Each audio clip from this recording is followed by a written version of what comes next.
Shatanga, Taskamuripa, Shika. Swagger Production. Batanga futi kuti chairira linoni vachaira kuti ona takasika igokwika saka vaudze kuti kuno kuti novakika nezati tanso chipinda uvarovere chimwe chitanso tanzira kuranetsa kucheka kunge hakso vanotitemba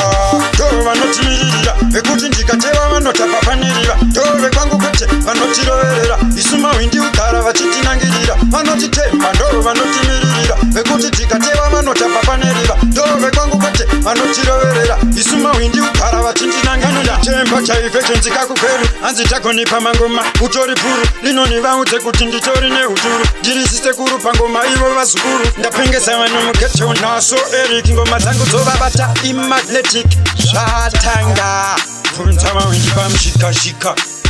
nezati tanso chipinda uvarovere chimwe chitanso tanzira kuranetsa kucheka kunge hakso vanotitenga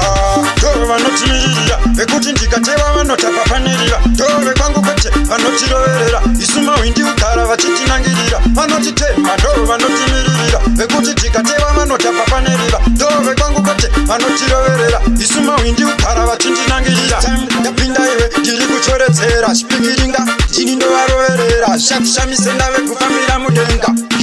namwarini ndinotenda inonipa josa chikara wavatipa kunamira pana dragoni kunotovakika kunamira kita kunge sika Eric vaudze kuti ndinopika kusaiza mawindika zvekare tikezi vabate varidzire runhare tikauya ikoko havangaparare D4 vanotitemba ndo vanotimirira vekuti ndikateva vanotapapanirira ndove kwangu kwete vanotiroverera isu mawindi ugara vachitinangirira vanotitemba ndo vanotimirira vekuti tikateva vanotapapanirira ndove kwangu kwete vanotiroverera isu mawindi ugara vachitinangirira.